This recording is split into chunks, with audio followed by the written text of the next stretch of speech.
Au cours des dernières semaines, la relance du dialogue entre les autorités américaines et le pouvoir russe a surpris, voire déstabilisé, nombre de capitales européennes. Des débats télévisés recèlent le soupçon d'une collusion entre des dirigeants que réunirait une commune idéologie conservatrice. Mais on peut s'influencer, s'admirer même, sans s'allier. Monsieur Vladimir Poutine et Donald Trump partagent d'abord des affections. L'un comme l'autre dénoncent le wokisme, la cancel culture.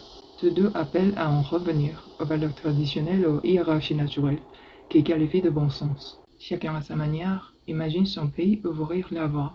Chacun à sa manière imagine son pays ouvrir la voie à la génération d'un Occident qui aurait sombré dans le nihilisme. Chacun rejette la démocratie libérale, revendique une autorité charismatique et conteste l'encadrement du pouvoir exécutif. Les différences majeures tendent cependant à prévaloir. M. Poutine défend l'avènement d'un monde multipolaire dans lequel l'influence des États-Unis se limiterait au continent américain.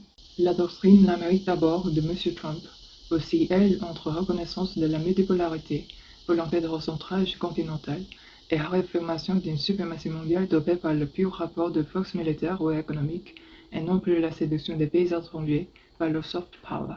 Si les deux dirigeants entendent venger la puissance blessée de leur pays, leur perception de la grandeur nationale diffère. En Russie, les intérêts matériels de la population sont en partie sacrifiés sur l'autel de la politique étrangère.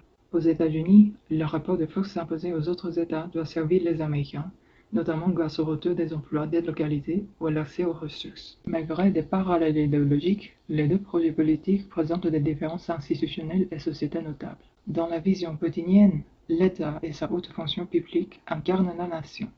Ils sont une apparence à laquelle les valeurs, les politiques ainsi que la société doivent se conformer. M. Trump rêve, lui, d'un pouvoir exécutif tout-puissant qui contrôle la justice et l'armée, mais entend démanteler l'État fédéral américain, réduire drastiquement le nombre de fonctionnaires et déréguler l'économie nationale.